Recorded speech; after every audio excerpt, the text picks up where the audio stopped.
Hey, my name is Paul Ehreth. I'm the lead designer of Control at Remedy Entertainment, and you're listening to Hawaii's #1 podcast, the Kasanova Podcast.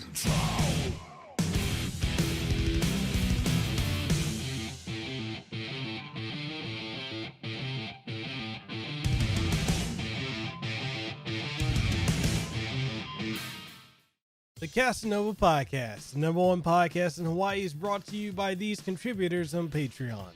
If you'd like to see more content like this more often, as well as more podcast reviews, impressions, early access releases, live streams, and original content, then consider becoming a patron today.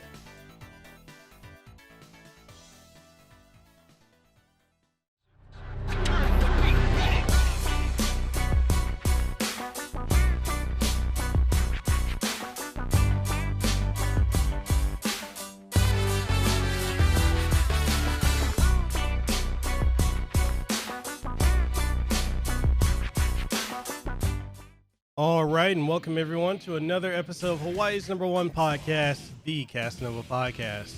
I'm your host, Mekel Kasanova, coming at you with another phenomenal episode. In today's episode, we have the true honor and privilege of interviewing the man who is the lead designer on Control by Remedy Games. He was also the designer on Halo 4 and 5, Shadowrun, and Connected Ventures.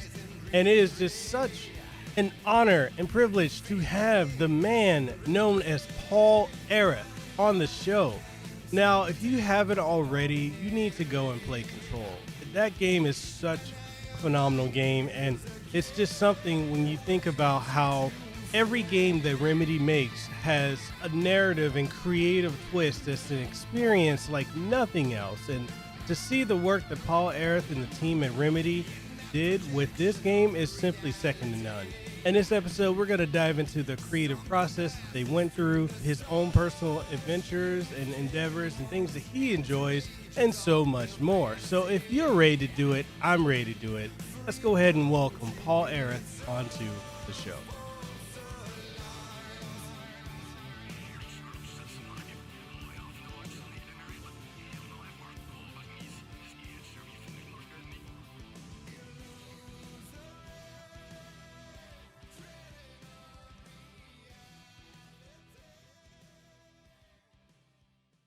All right, and welcome everyone to another episode of Hawaii's #1 podcast, the Kasanova Podcast. I'm your host, Mekel Kasanova, and I'm coming at you with a phenomenal interview. It is such an honor and privilege to be able to interview the man who led the direction and creation of Control. And if you haven't bought it already, you need to go out and buy this game. Paul Ehreth. Man, introduce yourself. It's such an honor to have you on the show.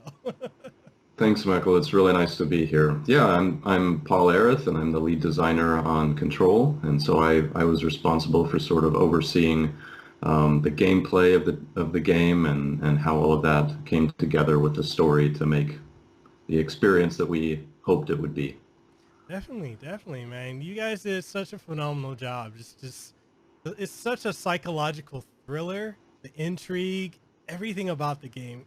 I like how, for those of you who haven't played it, when you start off, I'm not going to spoil any of the story, but you start off, you're just asking so many questions, and as you find out one thing, you get 5 more questions, and it's so intricately layered. It's just, I love it. Absolutely. And that's really a testament to the team.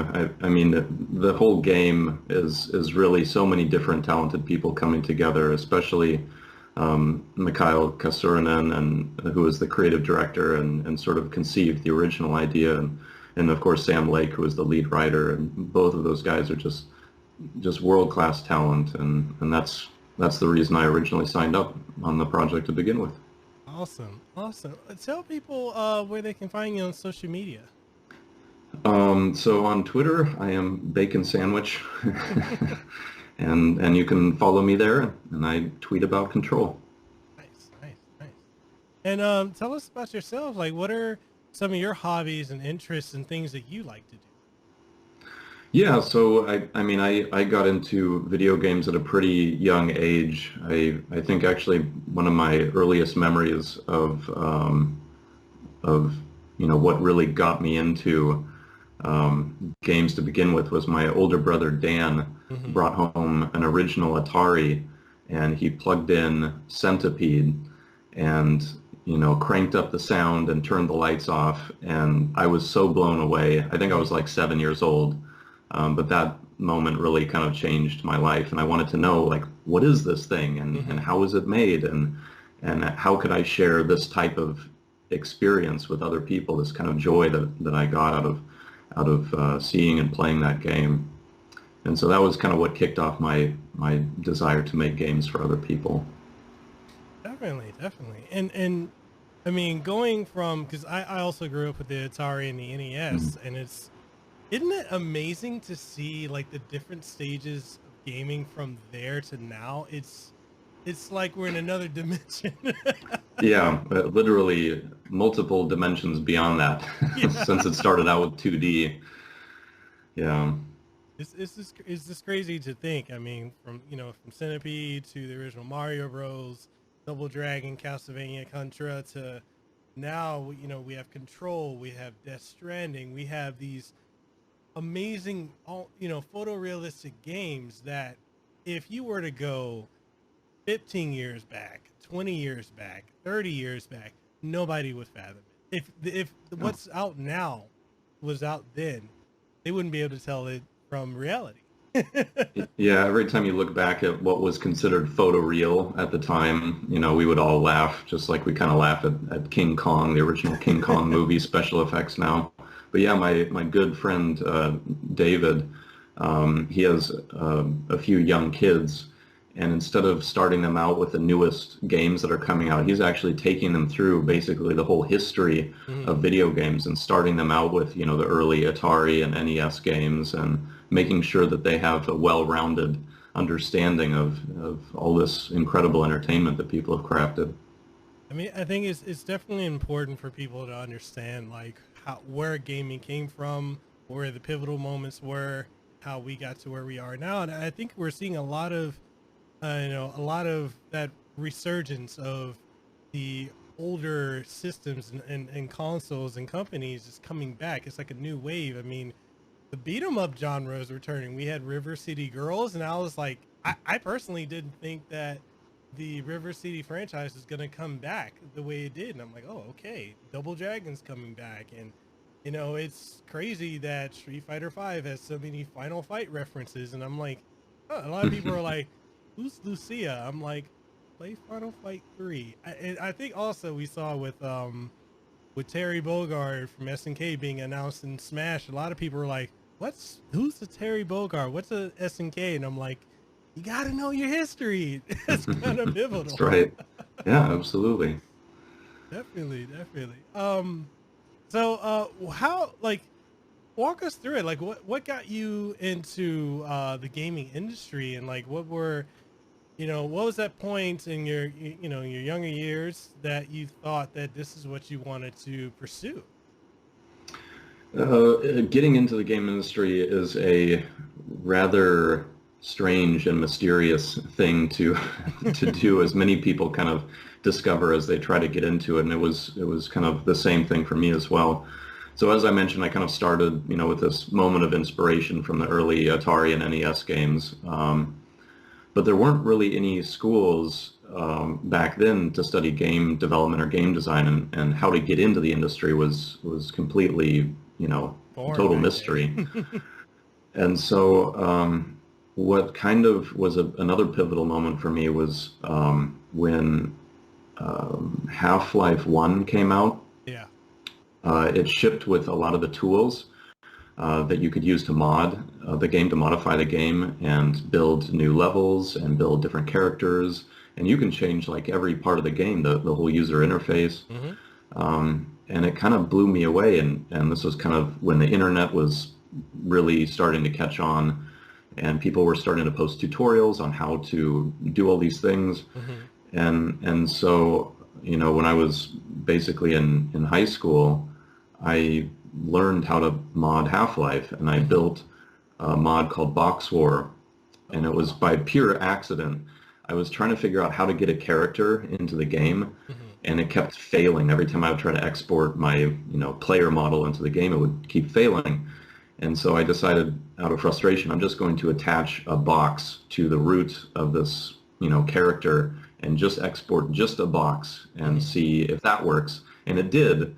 And so then I was able to run around in the world as a box, and I thought it was really funny, so I put a box texture on it from the game.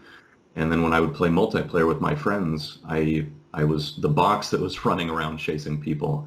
And what I noticed was if I stopped moving, everybody would just kind of run past me as though I wasn't even there, because I just looked like I was a part of the level. Yeah. And so that kind of gave me this idea for this mod called Box War, where every player is a box, and if you stop moving, you can't tell who is a player and who's part of the world. So it's that actually became somewhat popular. I think it got around 80,000 downloads, and I was just a high school student at the time. So that was another moment where I realized, hey, maybe making games is possible for someone who has no idea what they're doing whatsoever. I mean, like one of the things I want to ask you too is like when you were creating that mod and you were using the tools, did you naturally like gravitate towards like, oh, okay, I get this, or was it just trial and error?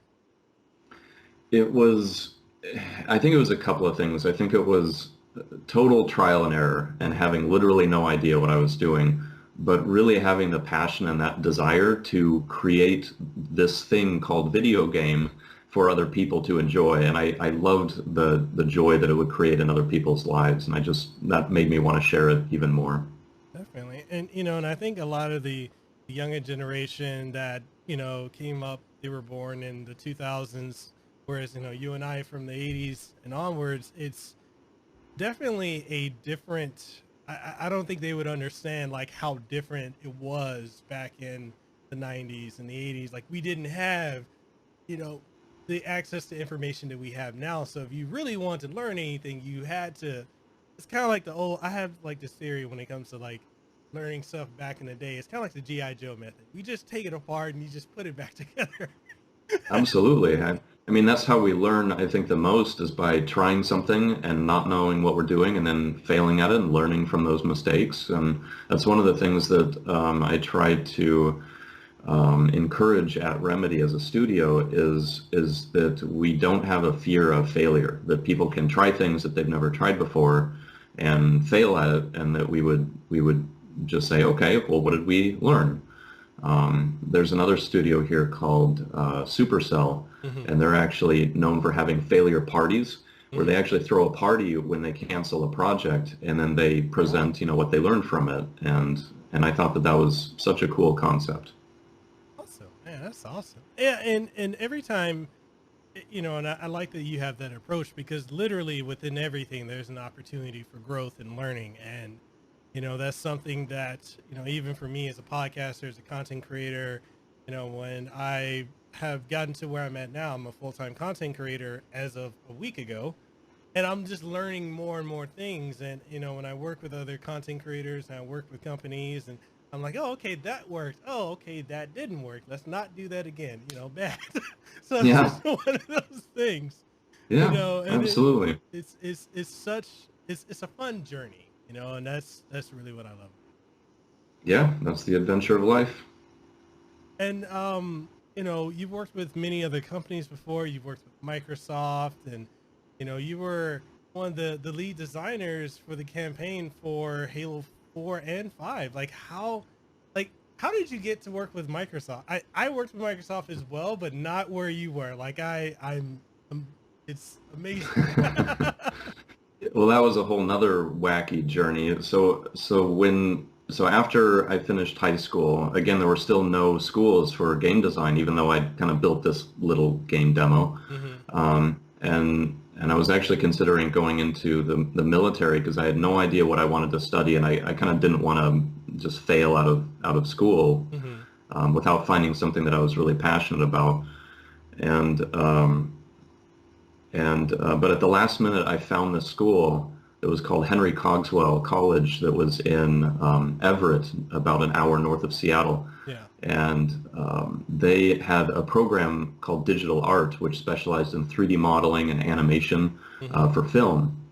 And so I ended up applying and going to that school and studied digital art and learned 3D modeling and animation and, web design and a whole lot of other random stuff, a little bit of script writing for film, and I did some film directing there as well. And then after I finished that, I worked in Hollywood down in California. I was hired to work on a movie called The Barnyard.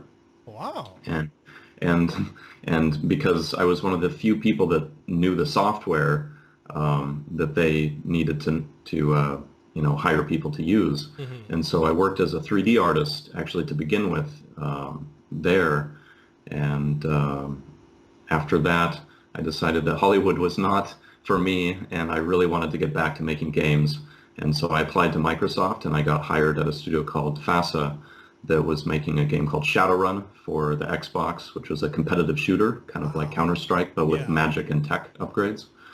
And that was where I made the transition kind of from 3D art to professional level design. And it was just kind of a nice fit, being able to work in both 3D modeling and using that to build levels was really nice. Awesome. And also, and I like the fact that, you said from, your journey in school to going to work in Hollywood and then back to, to Washington to work on games. And I think like there's a great learning lesson for the audience and for others too, is like, even if you go to school or you go to college, there's often times where you're going to think, okay, I think this is what I'm going to do. And then you end up down the road pivoting to something completely different. And Absolutely. it's it's one of the things like I try to tell a lot of my nieces and nephews when because kind of funny, a lot of them are in college now and they're like, Uncle, I don't know what I want to do in life. I'm like, find something you're passionate about, because there's no telling, like, what you think you like now, maybe in a year or 2 or 5 you probably won't care about. And I think people should be comfortable and open with the capability of changing and pivoting in different directions. Your story Absolutely. emphasizes that greatly. Absolutely. I mean, it's a journey, and I think one of my professors in college said something that kind of stuck with me, which was think about, like, if you're having trouble figuring out what you want to do, think about what you loved doing when you were like 5, 6, or 7 years old, and whatever that was, that is what you will find joy doing, kind of for the rest of your life. And I thought about it, and I realized that back then even I was so intent on kind of entertaining people. I really wanted to like present these little things that I built for people to enjoy. And it turns out here I am many years later, and I'm basically doing the same thing, and I love doing it. Definitely. I mean, and that's definitely something that so I've always heard it is, if you want to know what you want to do, learn what you don't want to do. But I kind of feel like that's true, but at the same time, you can find a whole lot of things that you don't want to do and never get close to what you want to do. But Sure. the example that you were told, like, that's very true. It's very Yeah.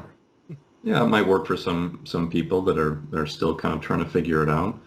But yeah, and also it's such a strange road to get places. I mean, even on this project, this isn't the end of the road for me, and I have no idea what I'm going to be doing, in 10 years from now. 3 years ago, I had no idea I would be living in Finland and working here. And when I was in college, I had no idea. I would never have dreamed that I would be working on a major Hollywood motion picture. And seeing my name in the credits was like, I started laughing because it was such a ridiculous idea that one day I would, have worked on a movie. And so I think it's really important to kind of continue following your dreams and working hard. And I think that as long as you're following your passions, that even if you're not making the money, you'll still enjoy what you're doing. Yeah. And that's definitely true. Money, as nice as money is, and I love money, is Yes. not always the root of happiness. It's actually not the root of happiness. Like for me, I've been in the IT world for almost 10 years. And Yeah. as of last week, I left my position as a senior systems analyst doing telephony and network architecture. And I mean, the money was good, but it got to the point where I was working 12 to 14-hour days, 6 days a week, never seeing my wife, never, seeing my family. And I'm like, okay, I need to pivot courses because if I'm only seeing my wife in the morning when I leave and at night when I come home and she's Yeah. asleep, that's not good. Yeah, it's really important to find balance, and Yeah, as the older I get, the more I realize how important that is. definitely. So you say you're living in Finland now. Where are you from originally? Are you originally from Washington or? Yeah, I'm from Seattle originally, and then I lived down in San Clemente, California for a couple of years, and when I was working on the movie, and now I'm over here in a foreign country. What's it like there? It's really, really nice. It reminds me a lot of Seattle, actually. It's very chill. It's very mellow. Does it Everybody rain all here the is. time? No, no, it actually hardly ever rains here. Wow. We do have long, dark, cold winters, but the summers are still really nice, and we have sauna to get through the winters, which is awesome. Oh man, I was thinking, I'm like, hey, if it's like Seattle, because I used to live when I was working for Microsoft, I want to say 12 years ago. I'm showing my Hmm. age. Um, I used to live in Kirk. I started off in Kirkland, then I went to Seattle. I was living downtown Seattle, which is insanely expensive. And Hmm. then we ended up moving back. My girlfriend at the time and we moved back to Kirkland to like the Totem Lake area. That was also insanely expensive, but it's Hmm. nice. It's it does rain a lot in Seattle, but I think some people kind of exaggerate how much it rains. Hmm. It's not every single day. It's just nonstop No, raining. Like so. no, we tell people that to keep everybody else from moving into the city because it is really nice. Oh We man. must have been around the same area at the same time because I was starting in Redmond at FASA in 2005. More than Yeah, likely, I think we 2006. were, because I Yeah, was, yeah, 2006 for me. That's when I was yeah, there. yeah. Cool. I would have been around. Cool. What are so like when it comes to like the game design, like what all goes into creating a game? Like what are some of the things that and for the audience and for the general gaming consumer, what are some of the things that we don't see? Like how the planning process and the brainstorming, like how is it as simple as most people think? Oh, I have an idea, boom, there's a game. Like I know it's not, but Yeah, no, I mean it's a good question, and I think every designer sort of approaches this in a slightly different way. Mhm. You have people like me who like to try to plan things as much as we can down on paper first, and really iterate and try different things in our heads on paper because to me it's the quickest way to see if something's going to work or not. Then you have other people like Genova Chen, who's made Journey and Flower and Flow and all of those games, and he's sort of famous for not really planning much of anything at all. And I think Mhm. his main intent with Journey was just make a game about friendship, and then he kind of figured it out as he went. So everybody's a little bit different in how they go about building games. I usually try to start with like understanding what is the fantasy or the intent behind this experience. Where is the magic going to come from, and Mhm. what makes this game special? And then building the game out from that. Like maybe somebody has an idea for, flying through the clouds, and then okay, now we're going to build a game around that. Or if somebody has a story that they really want to tell about, their childhood, and then how can we build a game around that? So I think it's really important to start with some kind of a seed Mhm. that grows into the rest of the game. And no matter what happens with the other details, you can always come back to that core concept. From there, I usually try to do a lot of, kind of blue sky brainstorming and think about, well, what else would go well with this type of experience, and then start paper design and drawing out plans and writing down all these things that might go super well together. And then after that, you usually go into the prototype stage where you start building some version of the game. And that's both very exciting and very terrifying, because that's when you kind of see whether or not what you've been dreaming of in your head is actually going to work or not. And a lot of the times it just kind of doesn't work, or it's not as fun as you hoped it would have been. But if the prototyping is good and fun, you keep going, and then you kind of add all these additional things like your custom animations and all of your fancy level design and environment art and the voice acting and the writing. And then it kind of all starts coming together. And that's one of the things that, as the lead designer, I'm kind of responsible for, is taking all of these very different elements, like weapons and how they fire, and which weapons you have, and how the shooting and the aim assist is going to feel, special abilities that you have and how those work, the level design, the mission design, what you're doing and why you should care about it as the player. Combat design, how is it going to be fun to actually engage different enemies and feel like you can both attack and know when to attack, and defend and know when to defend, and the enemy design and what makes each one unique, the player progression, making sure that every player feels like they're growing and learning and developing as they play through the game, the economy, are you collecting things and what can you spend it on, and then of course at the end of it all, the leadership and making sure to kind of communicate this so that you sort of keep everyone's ships pointed in the same direction. So there's a lot of different things that go into it, but it's what I love to do. Is there like any point where like you're close to completion, or you've already completed a project and you're thinking to yourself, man, I want to add this, or man, it would be cool if we added this, or are there any like even with all the technology we have now, the advancements we've had in 3D modeling and physics engines, are there still, actually this is two separate questions. Okay, I'll do Sure. I'll throw these are good questions. I'll throw the first one out there first. Is there any point when you're close to completion, or you've already completed a project, where you're thinking you want to add more to it, but you have restraints like time? Absolutely. So what we call that in the industry is something called emergent design. And it's when, as you're developing the game and as you're playing it, you see opportunities to take advantage of something that you didn't think about before, and it kind of emerges out of the game.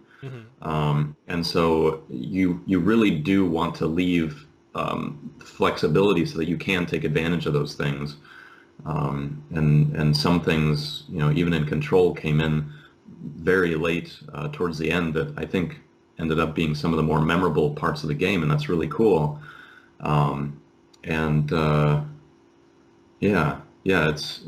It's a huge part of game development is kind of, I think sometimes the game will tell you what it wants to be, and you kind of have to go along with that. Okay. And okay, that second question I had, with all the, the technological advances, physics engines, motion capture, graphics engines, are we, when I say we, are you, as designers and as the gaming industry, are there still technical, restrictions or technical handicaps when it comes to what you're trying to create? Or is it more streamlined of a process as compared to 5, 6, 7 years ago, in your opinion? I think there's always going to be, until we can directly plug our brains right into some kind of, shared simulation experience, I think there's always going to be some limitation. And I think it's just part of the human condition in a sense. I mean, writers can often really struggle to get what's in their head onto the page in a way that conveys, this idea or this emotion that they're feeling. And same with musicians, I think, as well. And it's the same with game developers. We have these ideas, and it's always a question of, well, how do I share this idea with you? And so programming became a thing, and we could start the text-based games where people would, write these cool little stories and have some interaction there. And then started adding graphical elements to again further that vision and share even cooler things, really amazing works of art. And it just kind of grows and grows. And I think we're reaching a point where we do have really good tools that allow us to build things quickly. And now we have really big libraries of content that you can kind of pull different assets from very quickly. And yeah, it's really exciting to see how far things have come, even in like the last 10 years. And thinking about where things will be in 10 years from now. Yeah. And it's one of the things, like I stop a lot and I think about, you look at, because this is something I hear a lot of gamers complain about how big of a file size games are. And I'm thinking, look back at what they were working with in the Atari, the NES, and the Super NES time. They had kilobytes. They had 1 to 2 megabytes to put gameplay, story, graphics, and just look at where we're at now. We're having photorealistic orchestra OSTs. We've got, physics engines. It's the natural progression of creation of games. So it's, in 10 years from now, I can't even fathom. And that's part of the experience, just, let's see how far we can take this thing. Definitely. And, I have to ask you, like, you got to work on the iconic and legendary Halo series, Halo 4 and Halo 5. What was it like when you got brought on to work on that? How were you feeling? Like, what was going through your head at the time? That was, yeah, so Halo 1, I think the first Halo game was one of the most influential games to me as a designer. I think, I would play these other first-person shooters that were very popular, sold very well, and I loved playing through it. But by the end of the game, I kind of didn't want to play it through again. It was almost like reading a book. You read the book, and if you're going to read it again, it's okay, but everything's going to happen the exact same way. And but with Halo, something totally different happened, where I could play through that campaign over and over and over again. And every time it was different, and new things would happen, and we call that sandbox gameplay, where you kind of put a bunch of different toys in the sandbox and just let people have fun and play with them and kind of create their own fun. And so I wanted to kind of figure out, well, what is that essence of this replayability, and how can we build more of this into games? And so working on Halo was always kind of a dream, a moonshot dream. And so getting to work on Halo 4 was, incredible. It was just weird. You kind of feel shell-shocked a bit, or starstruck when you walk through the doors and you see this life-size 7-foot-tall Master Chief statue.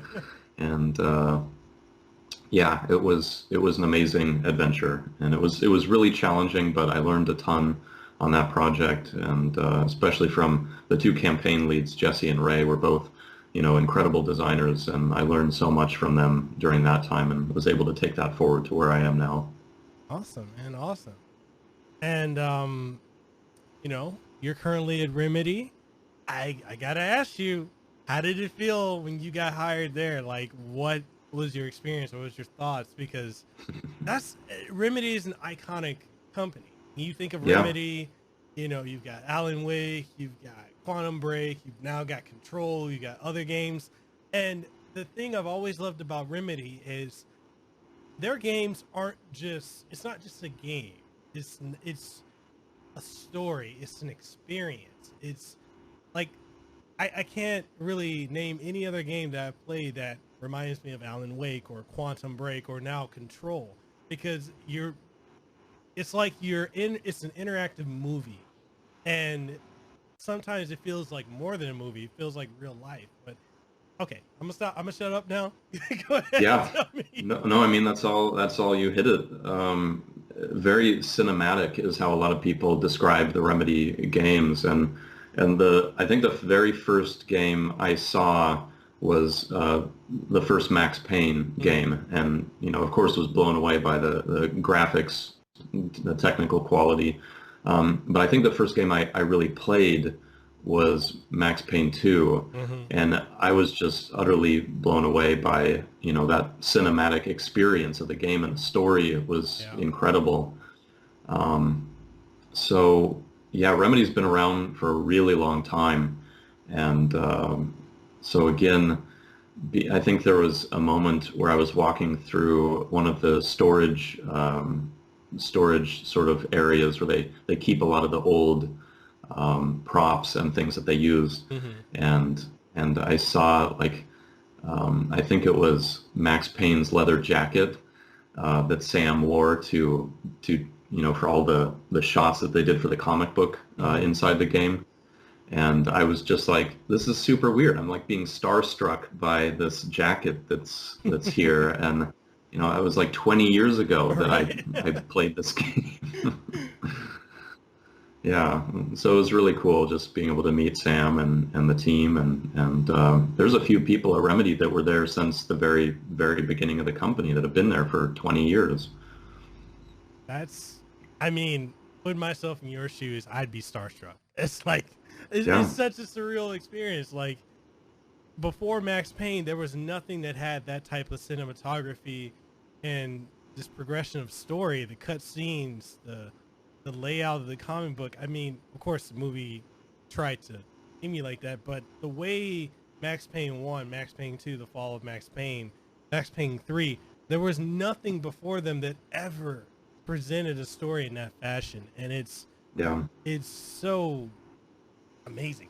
And so I loved the storytelling and the characters in this world that they were so good at creating, and then I wanted to really bring that replayability and that depth of gameplay that I loved about games like Halo into the Remedy universe, and give players a bit more exploration to the world and a bit more to learn in the combat, and make it feel like you can just drop into the game anytime and pick up where you left off and have a good time, no matter how many times you've played through or beat the game. And of course, how well we executed on that is up to the players, but I think we did an okay job. I think you did a fantastic job. Especially when it comes to control, it is not in any way linear. Most 3D, third-person shooters are very point A to B. The game just carries you from the different beats. But that was one of the things that surprised me when I was playing Control, is like, oh, this is, I'm literally dropped in the sandbox. Here's the map. This is my objective, but I can still go here. I can go here, or I can go here. All right. It's rarely done, and you guys executed it so well. So, hats off to you. So that was actually a big risk, and there was a point in the project that we weren't sure if we were going to make it, but so I played a lot of different games, and that are very waypoint driven. They kind of give you a waypoint and they say, here's where you need to go, and then you kind of go there, and that it's okay. There's nothing wrong with that, but it seemed to be such a thing in games to the point where I kind of wanted to learn how to do this stuff. And so then games like Demon Souls and Dark Souls and Bloodborne, all of Miyazaki's games came out where they just drop you into the world and they say, good luck, figure it out. Right. And there was something so compelling about that to me that it's like, all right, I'm gonna figure this out. I'm gonna learn where to go, and I'm gonna trial and error my way through it. And it made the world feel so much more real and alive and present. That I wanted to take control more in that direction with the level design, and really make the oldest house, the strange building that you're exploring, feel like an actual place that you're in. Yeah. And so the original plan was to say no waypoints at all, that we were going to use kind of three main ways of allowing you to find where you need to go. One was going to be good landmarks and markers, so that you can kind of say, oh, it was by these giant trees, and that would be kind of a standout place in the environment. So having good landmarks was really important. Number two was having clear descriptions in your mission objective, which would tell you where it was that you needed to go. So you would know which sector and which room in the sector you needed to go. And then number 3 was just having a decent map that you could bring up to see where those places in the sector were, and then follow the signs in the world to find your way there. So it was through those methods that we hoped, again, this was a big risk, but that we hoped that players would be able to find their way through, so we weren't just hand-holding you and telling you where the answer was all the time. And, the other thing, too, and it was, again, and I'm not just blowing smoke up your butt, I'm being completely honest. I think you guys did really well, phenomenally well with that, because it's just so open-ended. When you get to the point not a spoiler, but you get to a certain point in the game where you can get, your cards, you can go back to doors that you couldn't open before. And I'm like, man, this is what a Metroidvania in the 3D sense should definitely be. I mean, the exploration aspect of it is so good. And I like the fact it's just like you said, you got the inspirations from the Miyazaki universe of games where you literally dropped in. And that's one of the things I absolutely love is it's actually, and a lot of people think it's a new design. I'm like, it's really not when you think about it. That's how games used to be before we had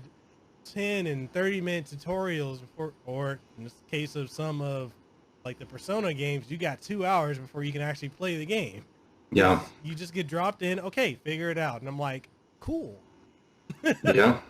Yeah, there's nothing new under the sun, my friend. I mean, we just kind of take bits and pieces of things that we've been inspired by, and then we put it into the blender, and then we hit the puree button, and then pour something that we hope is new and not so derivative of, at least not directly like other people's works. But there were a lot of inspirations from many other games in Control. Definitely. Again, like I said, you guys did phenomenally well with it. And it makes me want to ask, what is the team at Remedy like? What is it like? How does all the pieces just fit together? Because you guys, no matter what title comes out, it's just epic. And I gotta know, how do you guys, the cohesion?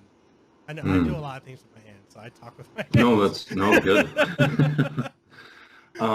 Yeah, so it again really speaks to the quality of the professionals at Remedy. They are fine craftsmen and craftswomen. I mean, everything is about the quality of this experience. And so we have a lot of really talented and very experienced leads that have been around for quite a while and have worked on a lot of different projects. And they just kind of put in the time and the effort to lead and guide their teams to make, the best work possible. The team itself is actually really small for Control. We started out with about maybe about 20 people after the very initial prototype, which was 3 people. They were just kind of screwing around with it. I was about to say, what? Really? Yeah. Mekel kind of worked with just a handful of people and put together the first prototype of Control, which was actually a mod of Quantum Break. And so they took the Quantum Break engine and just kind of put in some abilities and let you run around, and it was cool. It was really cool, and they sent me the video of that when I was still in Seattle, and that video is what made me want to sign up for this project. It was just, I could see that game, and that was exactly the kind of game that I had been wanting to make for a really long time. And so, yeah, we started out when I got there with about 20 people, and then we grew. Eventually, we grew to about 90 people, I think, which is still, I would say, it's still on the small side for a game that's attempting to compete with the AAA, the big, fully budgeted AAA games. But for a majority of the project, I'd say we were around 60 people. Wow. So it was a pretty tight team. So we had to work very efficiently, and we didn't have a lot of leeway in the schedule to make mistakes. So I forced the design team to kind of do everything on paper, and I'd review everything on paper, and then before building it, and then they'd go to build it, and we would do regular review sessions. And so yeah, we just tried to work as quickly and as efficiently as we could, and again, speaking to the quality of the team, they really pulled it all together at the end. It's amazing, man. And I also, another question I want to ask: walk us through, like, being lead designer for Remedy. Like, what is your day-to-day life? Can you walk us through, like, your process? Like, we want to know, man. We want the meat of what you what you do, because this is what, myself and my audience, we love this. We love to understand how things operate, and it's just, what you do is it's amazing. It's something that, in a million years I could never do it, but I'd want to know, like, how does it work? So Oh, I think you could. I think anybody could. I think it's not as, I'll try to demystify it a little bit, but it's a little bit difficult because it covers such a broad variety of things, and what I'm doing is going to be totally different every single day of the month, and also every month depending on where we are in the development. So early on, when I come into work, I'm always trying to assess what is in most need of attention at any given time, so that we can make sure that that's getting figured out and then communicated to the team, so that everybody knows what this game is we're trying to make. And so usually at the beginning of the project, it's lots of broad, trying to understand what the broadest elements are, so that everyone can kind of understand. So like I mentioned before, what are the core player mechanics? Can you jump? And then in this game, it was what are the abilities, and what can you do in this game? And then just writing those out, and that's it. And then, what are the weapons? What could the weapons be like? And then writing out a few examples of the weapons. So keeping it very, very high level, very general. The level design. Okay, the level designers are going to need to know what the levels are. So can I point them examples of games to play right now, that they can start getting a better understanding of what kinds of levels they should be building?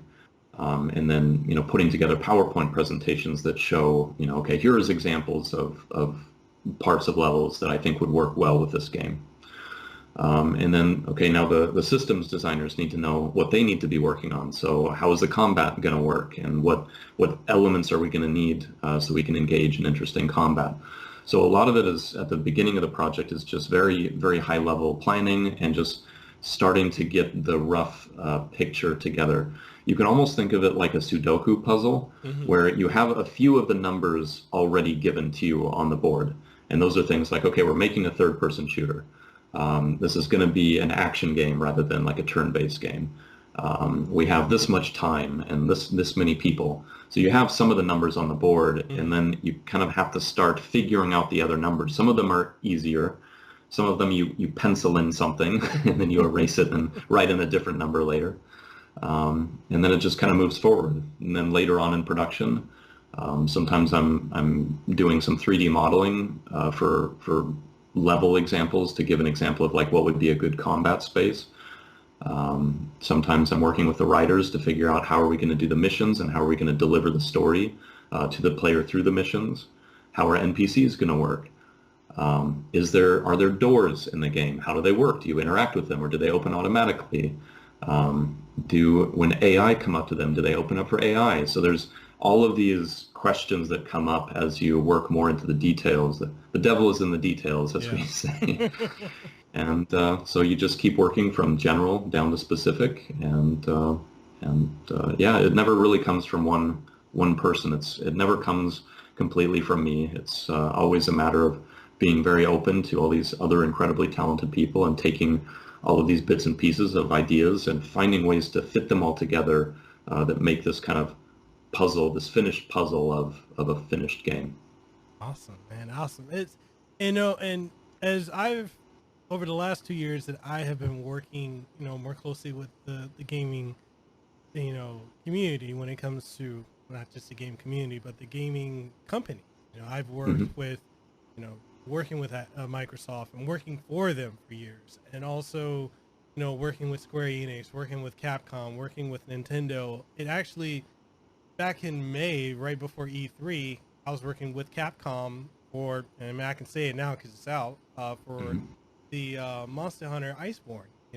Right on. They were out here in Hawaii. They went to each of the different islands. I was with them. I was with Ruben Langdon, the voice actor for Dante and Ken from Street Fighter, and getting to see them do location shots and to do the audio samples for different environmental sounds, like it really helped me have a deeper understanding and appreciation for how the gaming industry is, for what goes into creating a game. I know a lot of people, a lot of content creators, a lot of, gaming journalists that may not understand that aspect of it can say, oh, well, this game is trash. Oh, this game is great. But it's like, do you understand what all went into it?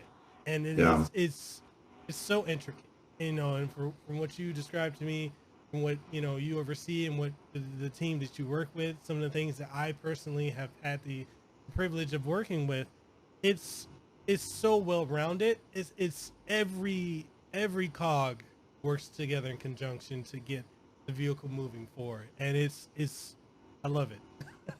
Absolutely. Yeah, that's really cool that you got to do that. Monster Hunter was a huge, again, another hugely inspirational game to me. I think I started out with Monster Hunter 3 Hmm. and sunk I don't know how many hundreds of hours into it, but that was one of the games where I took inspiration for the economy in Control from was having this variety of different things that you were able to collect and then Hmm. spend to upgrade your gear in different ways. So that's super awesome that you got a chance to do that.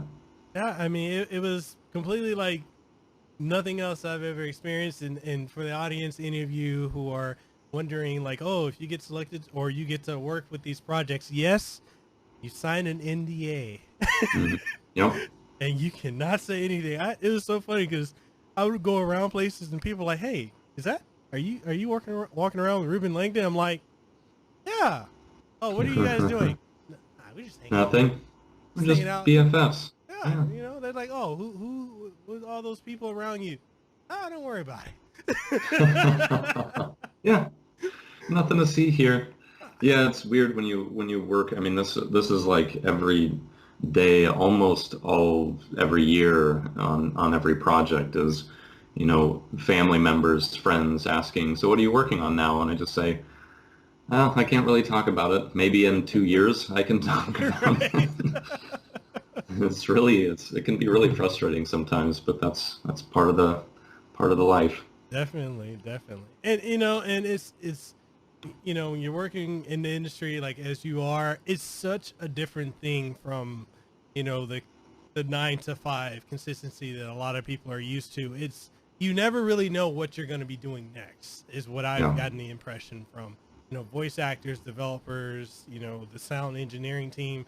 It's always something new every day, and you just have to be prepared to go forth and just experience it. Yeah. Absolutely. Winding down to the last couple of questions I have for you. Sure. Hopefully I'm not boring you. Hopefully. No, not at all. Not at all. So I know we said, you had inspirations from Miyazaki games and from Quantum Break. What else, aside from Max Payne as well, like what else went into the inspiration for Control? Because aside from the thriller, psychological thriller aspects, there's some kind of horror ambient sound aspects to it too. Like, okay, if I'm gonna say it, the area where you have to click the light to go across and you end up going to the hotel. Mm-hmm. That area, I'm sorry, I got my surround sound headphones on. That freaked me out. I'm like, Yeah. am I in a horror game or is this Resident Evil or Silent Hill or what's going on? Like, how did you guys come up with that? Yeah, so we were sort of exploring this genre. It's been around for a little bit now, called New Weird, Hmm. and New Weird sort of involves elements of horror and supernatural, but it kind of tries to ground it Hmm. in a very believable but very strange way. And so a lot of this game was sort of exploring into that genre. And so there was inspiration taken from Annihilation. If you've seen the movie Annihilation, or Stalker, and books by China Mieville that kind of explore the genre as well. Visually, there's also inspiration taken actually from Tinker Tailor Soldier Spy, Oh wow. the movie. Yeah. With, yeah, and yeah, a lot of the visuals were kind of centered around that. You're this director of this very, kind of 60s, 50s bureau, and yeah. And so on the narrative side, that was kind of some of the main inspirations for the game. And then on the design side, I kind of wanted to pull it back closer to the action of Max Payne, where it was just kind of all-out action, and because that was one of the Remedy games that I loved the most. And so, of course, there was a little bit of inspiration from games like Halo and Destiny, and even Doom 2016, the kind of franticness of the action and how you can just kind of do all these really cool things and feel super powerful.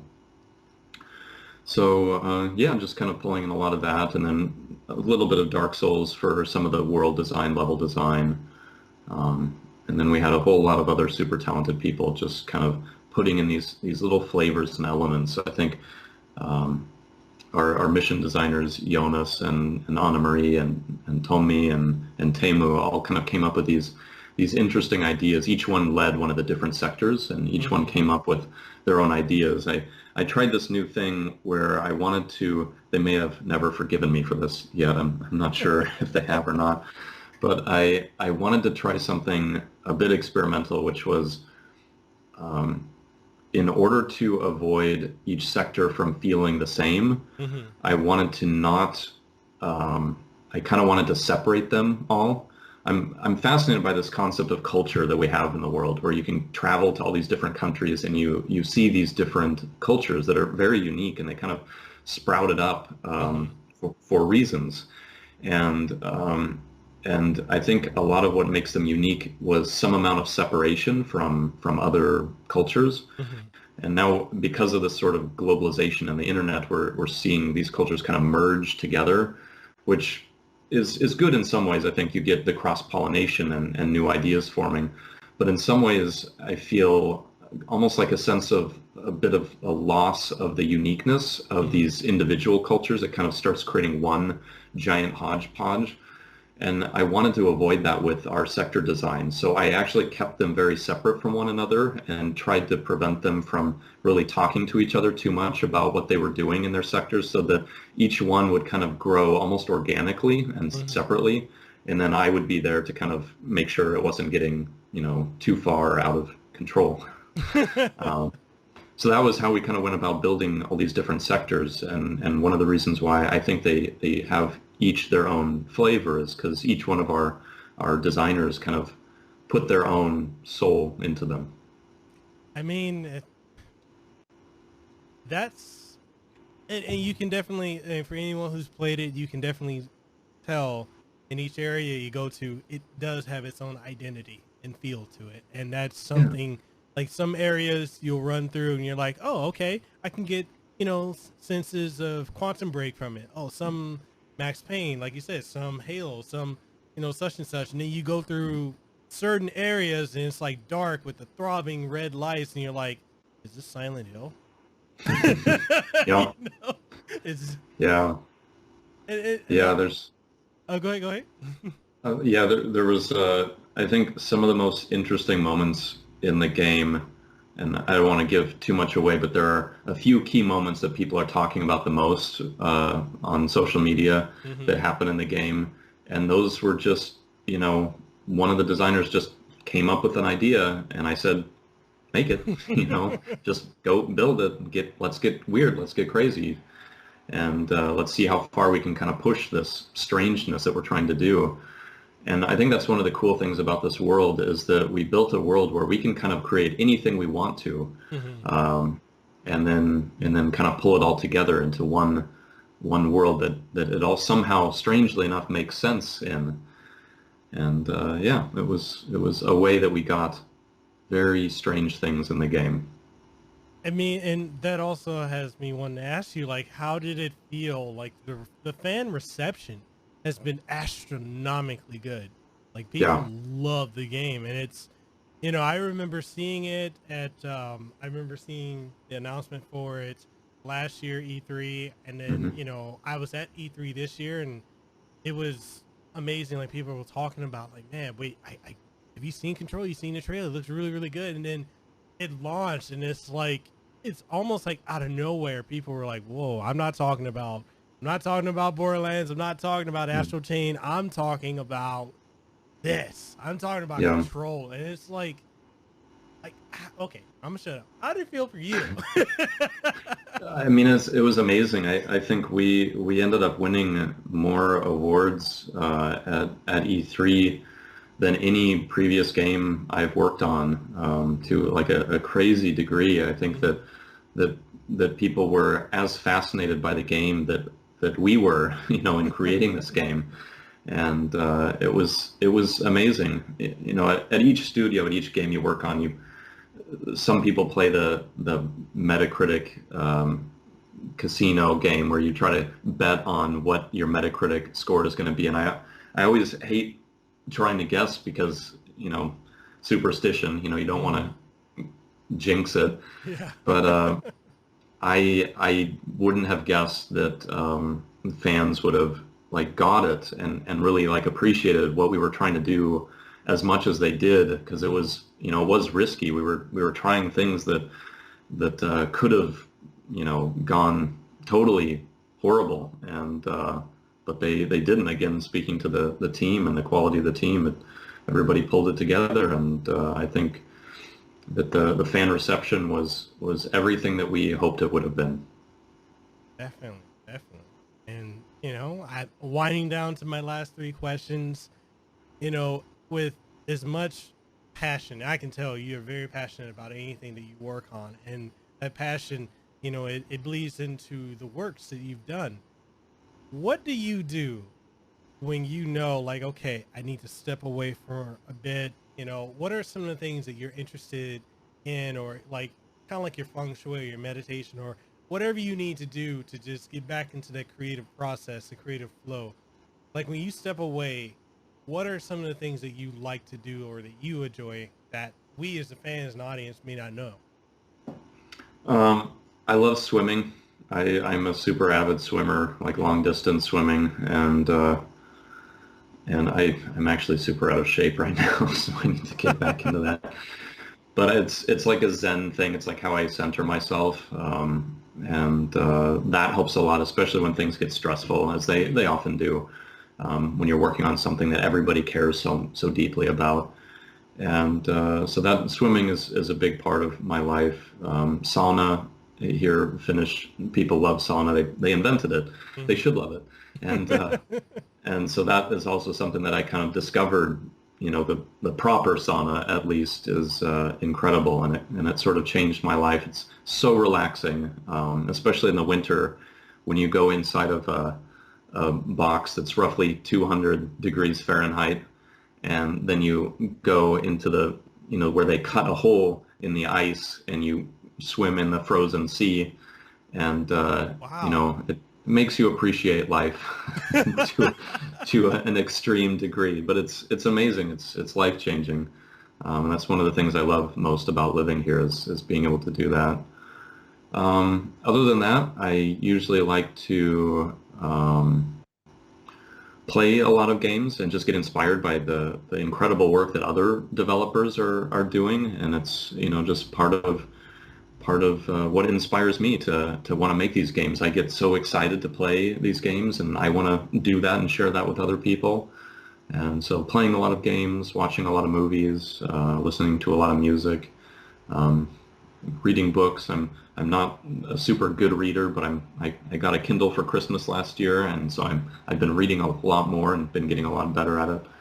Um, and yeah, things like that. Awesome. I mean, it's you have to do And, you know, I want the audience to also understand that when it comes to you're in a position such as yourself, you know, as mine as well, where we're constantly in a state of creating, you have to take care of yourself. You have to step Yeah. back and do things to let yourself rejuvenate, because if you're just constantly hammering at it, you get that tunnel vision. Eventually it gets so close to the point where you can't really see, and you're like, okay, all right, enough, let me go do something else. And, Yeah. you know, playing games or doing this, man, I would love to experience that kind of a sauna. Like, Yeah. the closest I have to that is stepping outside in summer out here in Hawaii. Yeah, that's probably pretty close, actually. It's like, Yeah, well, if you're ever in the neighborhood, swing by. definitely. Well, hey, if you're ever in Hawaii, on my island, Oahu, if you're ever here, let me know. I mean, I anytime. love Oahu. Like, Oahu and Kauai are my two favorite islands. oh man, they're just it's so beautiful. Like, I'll take you to all the spots that aren't the tourist spots, all Good. the hole in the wall food places. We got so many that, like, when a lot of my voice actor friends come out here, or some of the directors I know, they come out and they're like, "Can we go somewhere that's not touristy?" I'm like, I know. Yep, I'll take I it. got you. Definitely. Oh man. So I know, you know, and I'm a tiptoe around this question as carefully as I can, because I understand the nature of NDAs, but are there any projects in the works that you are allowed to talk about? I know probably no, but I have to ask the question. No. Okay. Heck. There's a lot of like Remedy. One of the big changes at Remedy is we recently, I think, basically at the beginning, after Quantum Break, Remedy for the first time in its history became a multi-project studio, and so we were working on Control and Crossfire at the same time, and I think Crossfire is coming out soon. And now I think we've got 4 projects going at the same time, so we're growing, and we're gonna see how many games we can build and make sure that we can maintain that same Remedy world quality. But yeah, unfortunately, I don't think there's any of them that I can talk about.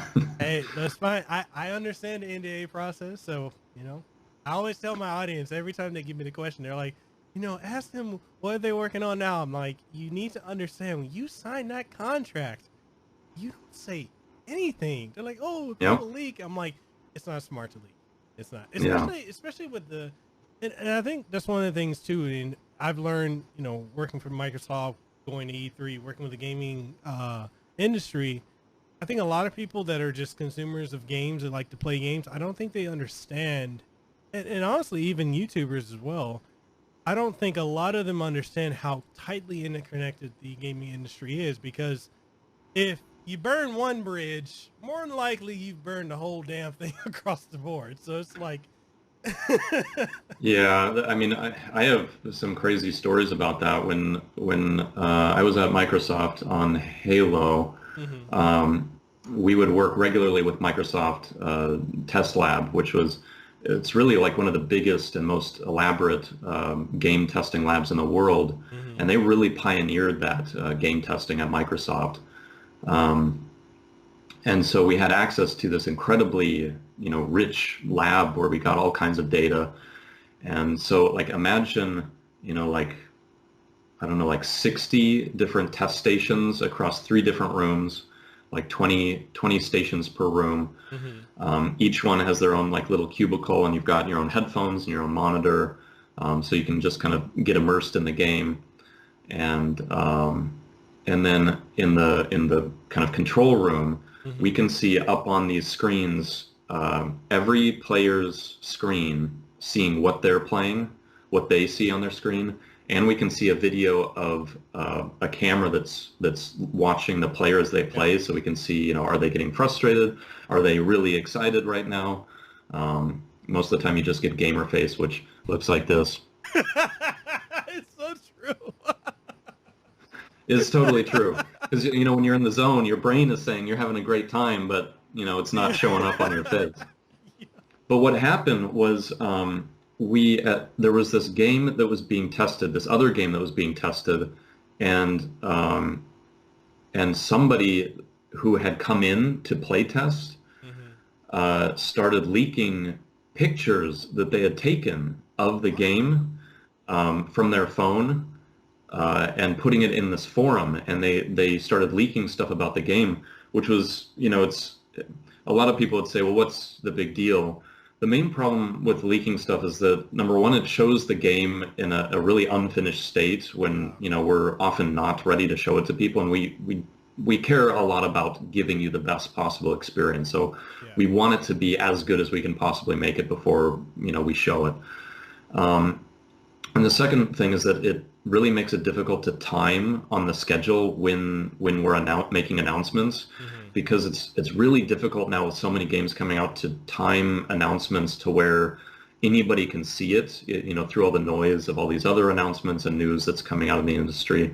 So when we miss those windows, it can make it really hard to, tell other people about the game and have as many people as possible learn about it. So this guy had leaked onto the forum these pictures of one of the games that they were testing.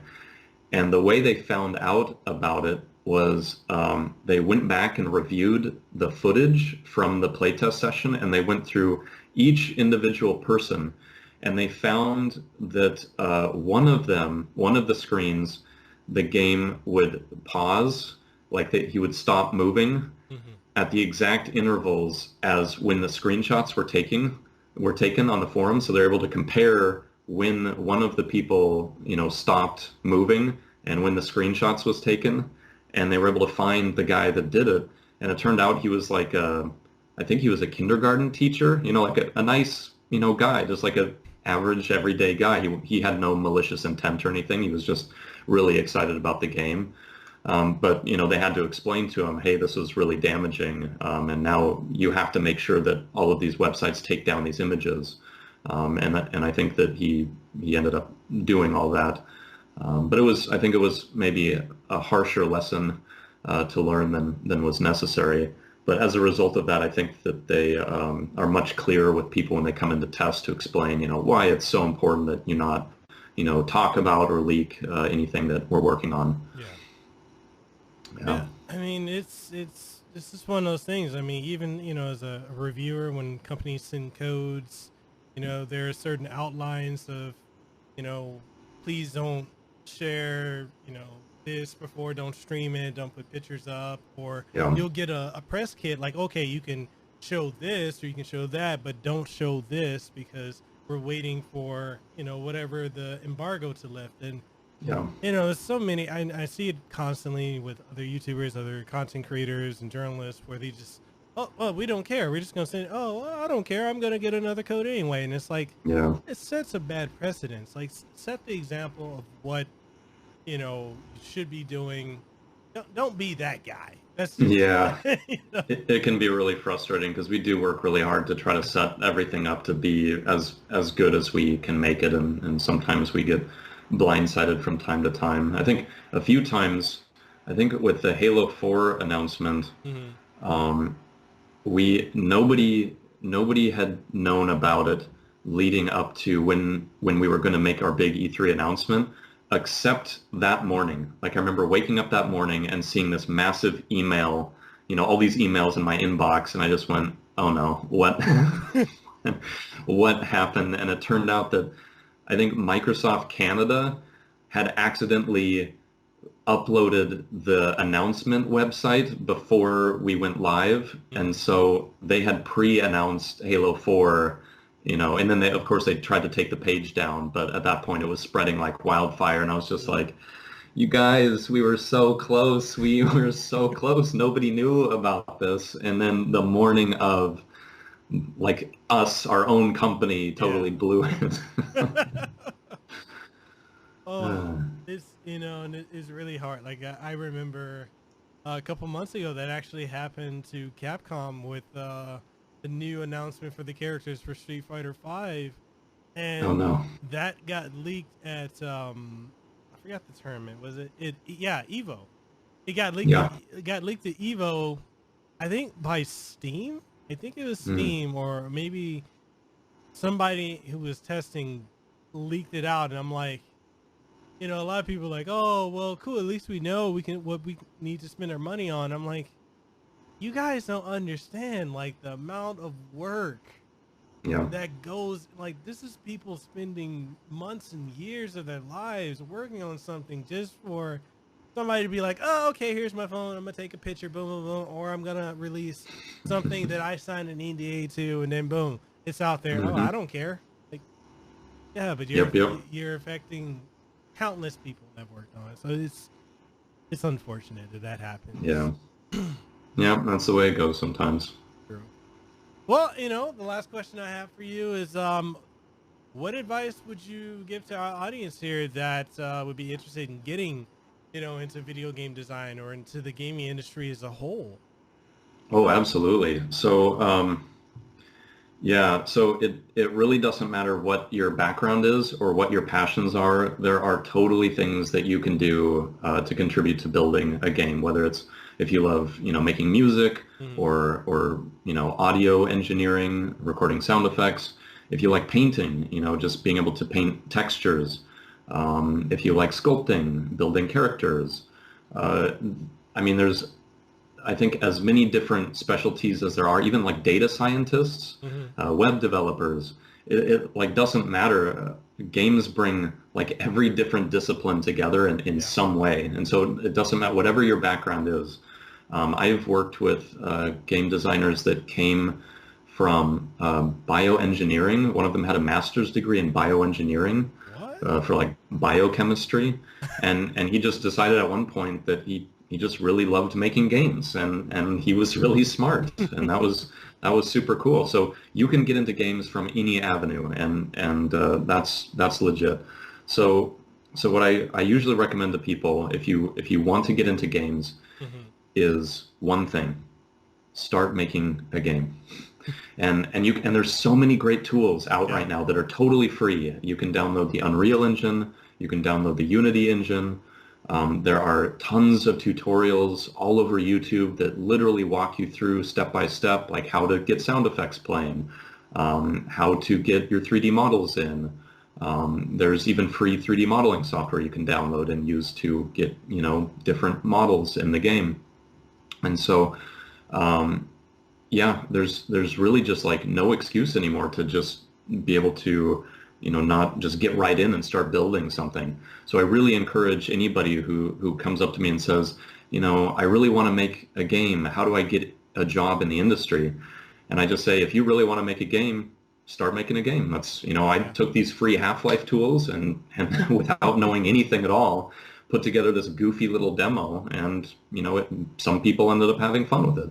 So I really encourage everyone to just get started, download some tutorials, download an engine, and just start screwing around in your free time. And I still do that. I still, even when I come home from work, working on games all day, I'll come home and just start screwing around with little prototypes that I just have an idea for, Mhm. and have fun doing it. Awesome, man. Awesome. I lied. I actually have one last question for you. Sure, yeah, keep them coming. Did you have fun Making Control?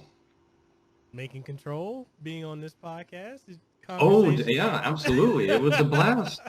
Yeah, yeah, it was a blast. You had good questions too. Really good questions. Thank you. Thank you. Yeah. I try to, you know, especially with working with individuals like yourself that are in the gaming industry.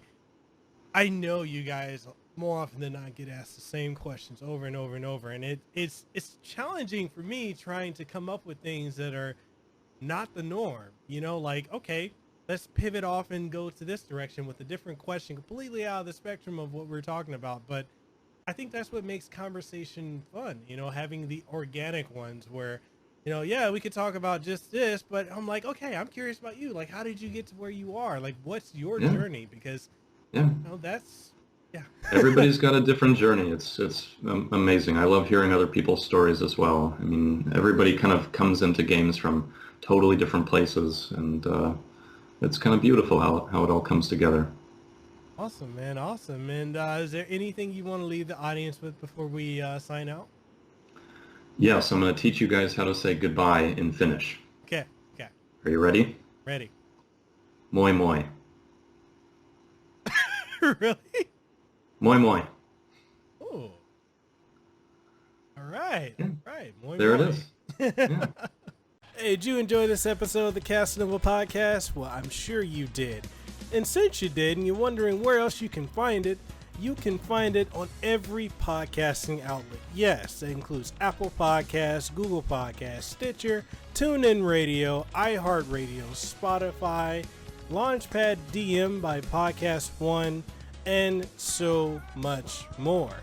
And the only thing I ask of you is if you truly enjoyed it, even if you didn't enjoy it, please leave a rating and tell us what you thought of it, what you like, what you didn't like, and everything in between. And also, if you're looking for video formats of this podcast and many more, you'll be able to find them on youtube.com/Mekel Kasanova, as well as on twitch.tv/Mekel Kasanova, and new episodes every single Monday morning, 8 a.m. Eastern Standard Time. So, with that being said, this is Mekel Kasanova, Hawaii's favorite YouTuber. I am signing out. You guys have a great one.